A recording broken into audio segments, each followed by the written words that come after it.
हमारे कार्यकर्तागण और खास करके मेरे ही प्राणपुर की समस्त उपस्थित मेरी जनता जनार्दन,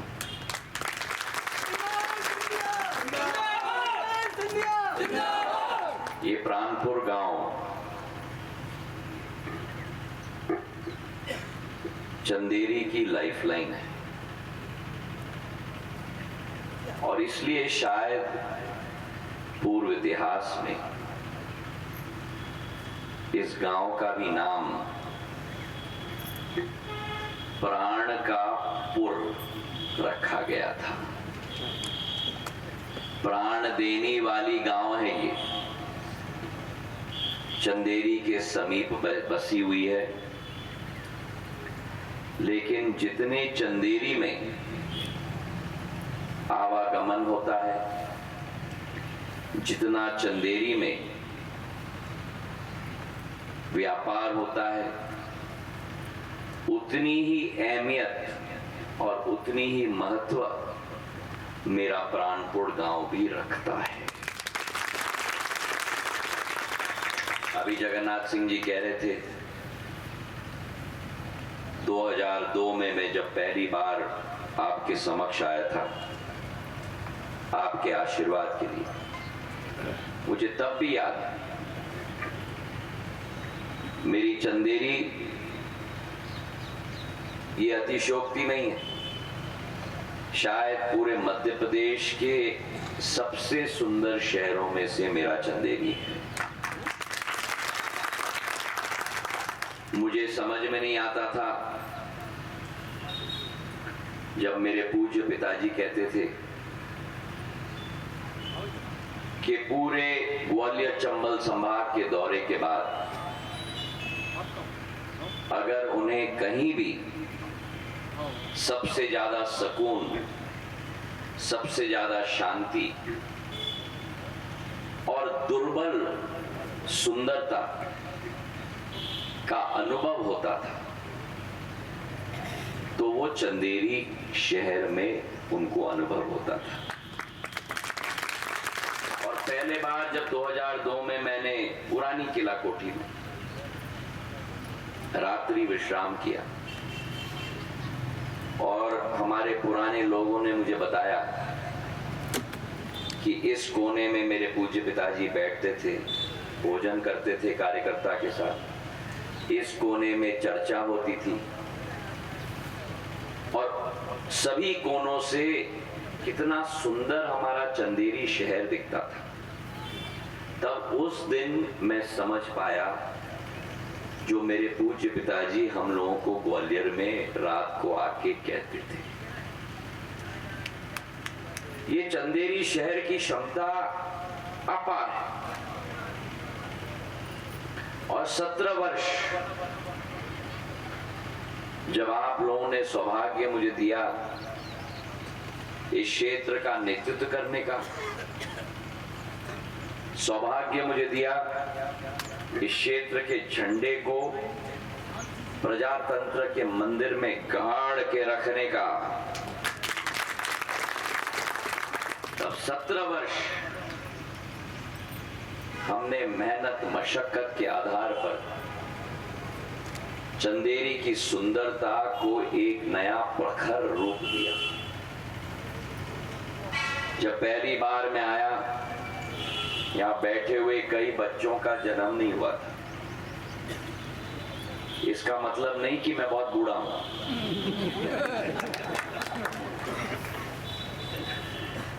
पर मुझे मालूम है, मुझे याद है कौशक महल, बादल महल गिरने के कागार पर आ गए थे, छत टूट गया था। हजारों साल पुरानी इमारत हमारी धराशय हो गई।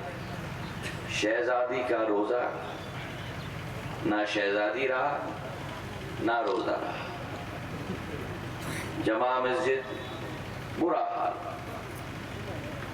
हमारी कटी घाटी ना कटी रही ना घाटी रही। चंदेरी का किला एक एक पत्थर उस किले से गिर रहा था। किला कोठी, ना किला रही ना कोठी रही। और जैसे कोई व्यक्ति घर बनाता है, मैंने एक एक पत्थर को लेकर हमारी चंदेरी को दोबारा बनाने का कार्य किया है मेरे भाइयों। पूरा तत्व विभाग को मैं लेके आया, बादल महल और कौशक महल को दोबारा हमने उसका जीर्णोद्धार किया।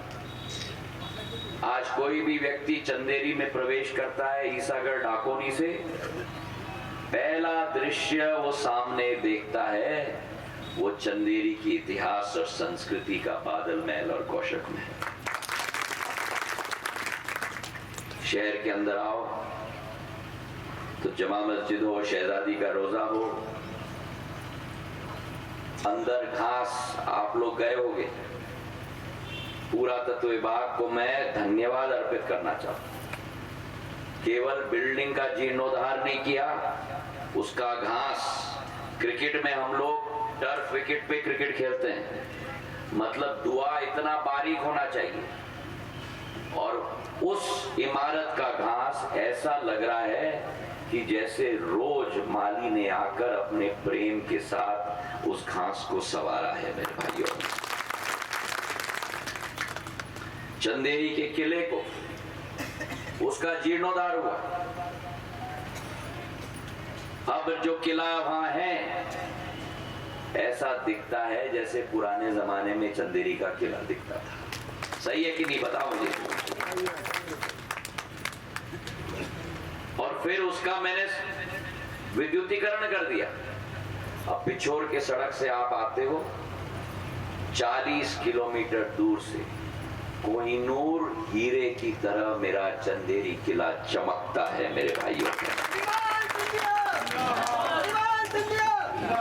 सही है कि नहीं? आप लोगों ने रात को देखा है कि नहीं? अरे बताओ भैया, ऐसे हिस्से हिला रहे हो ऐसे करके। मांग करने के टाइम में तो ये रैकवार जी और मथुरा जी तो जोर जोर से चिल्ला रहे थे। अभी जो काम किया है उसको हाँ कहने में ऐसे ऐसे सिर हिला रहे हो। बोलो, अच्छा लगता है कि नहीं दूर से?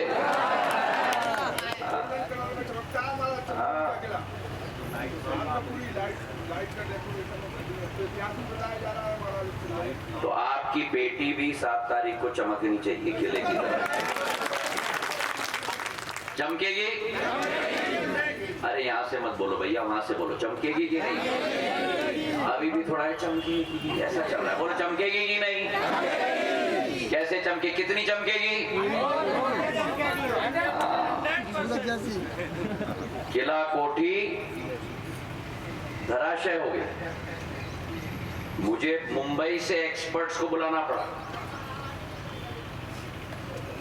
और मैंने कहा कि मध्य प्रदेश पर्यटक विभाग को हम लेके आएंगे और ऐसा सुंदर किला कोठी बनाएंगे जो पुरानी किला कोठी के रूप में हो,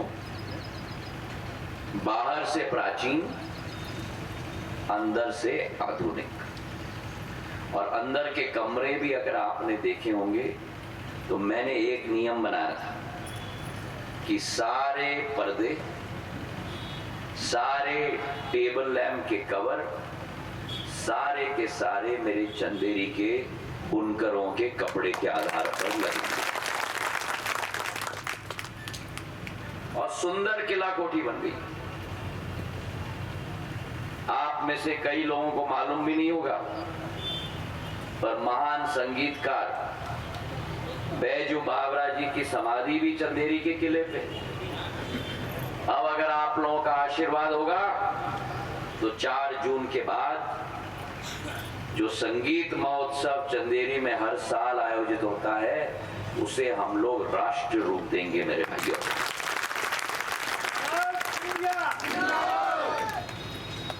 ग्वालियर में महान संगीत सम्राट तानसेन, चंदेरी में बैजू बावरा, और दोनों का संगम भी हमें कराना है।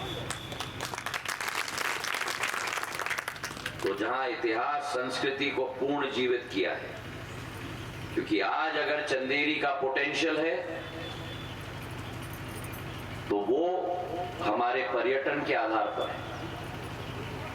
हमारे बुनकरों के आधार पर पर्यटन का पोटेंशियल दिखना चाहिए, तभी तो पर्यटक आएगा। अगर सारे इमारत गिरे हुए हैं तो कौन आएगा देखने के लिए? सारे इमारत अगर सुंदर लगे, रात को रोशनी आए, लोगों को रोजगार भी मिलेगा, टूर गाइड भी चंदेरी के लोकल के होंगे। और उसी सोच के साथ राजा रानी महल में मैंने पूर्ण बाहर से प्राचीन अंदर से आधुनिक करके, जब मैं दूरसंचार मंत्री था तो मैंने कैड कैम के मशीन भी लगवाए थे डिजाइन बनाने के लिए, बुनकरों के लिए, उस राजा रानी महल के अंदर। और मेरा ही एक बच्चा चंदेरी का,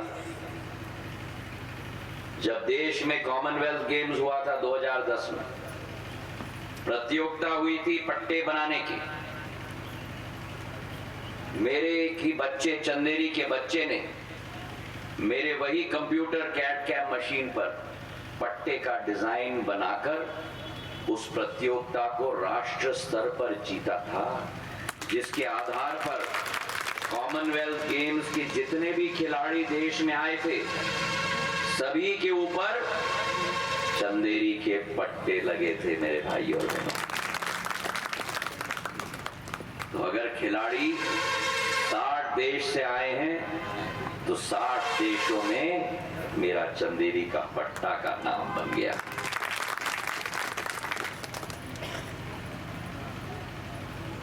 जहां एक तरफ प्राचीनता को एक नई ऊर्जा हमने प्रदान की, वहीं बुनकरों के लिए पूरे एशिया का सबसे बड़ा हैंडलूम का फैक्ट्री, 240 लूम का फैक्ट्री मैंने चंदेरी में बनाया है। बीड़ी मजदूरों के लिए हॉस्पिटल और डिस्पेंसरी खोला है। बीड़ी और बुनकरों के लिए, बीड़ी मजदूर और बुनकरों के लिए एक एक घर में सौर ऊर्जा का लाइट, 5000 लाइट मैंने पहुंचाए थे। और सबसे महत्वपूर्ण बात, तो चंदेरी के, हाँ, प्राणपुर में भी 50 हैंडलूम पार्क बना है, छोटा वाला। 240 चंदेरी में, वो भी मैं चंदेरी को प्राणपुर मानता हूँ, प्राणपुर को चंदेरी मानता हूँ, दोनों के बीच में कोई भेद नहीं है मेरे भाइयों बहनों।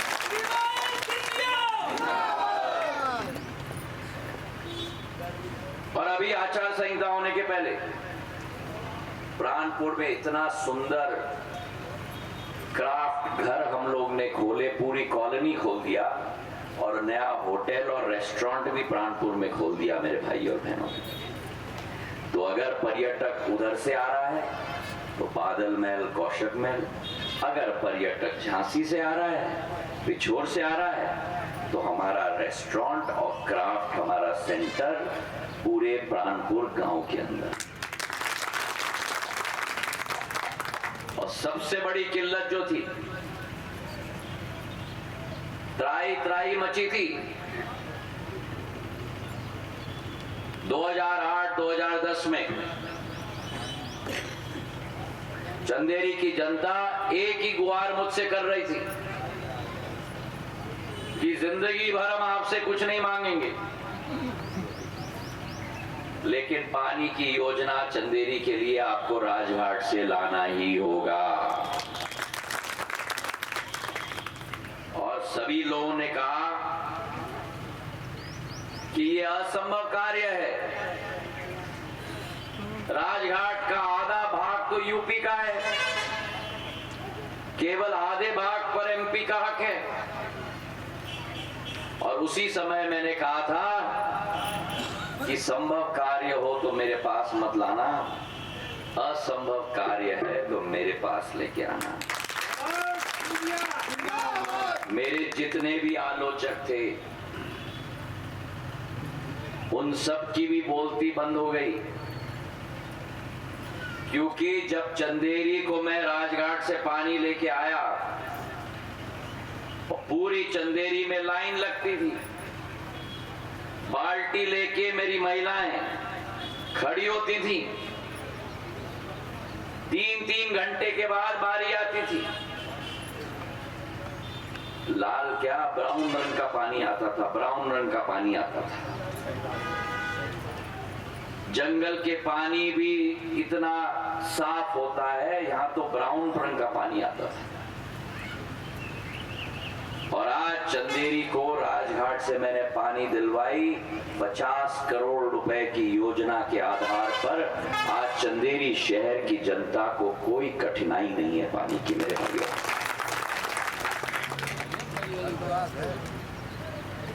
ये मेरी एक हृदय का एक देन है चंदेरी के लिए। आज आपके मैं सामने खड़ा हूं तो मैं खाली हाथ नहीं आया हूं दूसरे प्रत्याशियों की तरह। मैं मुंह बोला बात नहीं करने वाला आपके सामने दूसरे प्रत्याशियों की तरह। ये भी कर देंगे, वो भी कर देंगे। आपके पास तो मेरा ट्रैक रिकॉर्ड है मेरे भाई और बहनों, जो मैंने करके दिखाया है 17 सालों। आपके पास सिंधिया परिवार की विरासत है, आपके पास सिंधिया परिवार का संकल्प है कि जान जाए। अरे ऊर्जा को क्या हो गया यहाँ भैया? जान जाए, और से बोलो, जान जाए। थोड़ी ऊर्जा तो होनी चाहिए। अगर आप मुझे ऊर्जा नहीं दोगे तो कौन देगा? बोलो जोर से, जान जाए। आज जितनी भी कठिनाइयां रैकवाल जी ने, मथुरालाल जी ने इस मंच से सुनाई, 7 मई तक आपकी जिम्मेदारी, आपकी जिम्मेदारी 7 तारीख को होगी। नहीं, ये क्या है? 1 घंटे की, पूरा 1 घंटे की जिम्मेदारी आपकी। 100% होगी। केवल दादा कह रहे हैं, बाकी को क्या हो गया? 4 घंटा की जिम्मेदारी आपकी जिम्मेदारी 1 घंटे की, मेरी जिम्मेदारी कितनी है?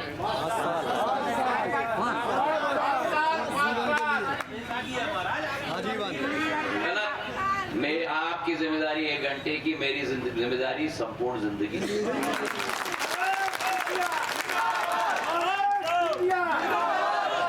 तो 7 तारीख को एक भी वोट बुरहानपुर से नहीं छूटना चाहिए। सहमत हो? पर एक वोट नहीं छूटना चाहिए, इसका मतलब ये नहीं कि कुछ इधर और कुछ इधर। सारे वोट कमल के फूल पे जाने के हैं। डालोगे? हाथ उठा के मुझे आश्वासन दो, डालोगे? डालोगे? ऐसे कमल का फूल बनाओ मेरे लिए, कमल का फूल बनाओ। चलो सारे के सारे कमल के फूल बनाए और बोलो मेरे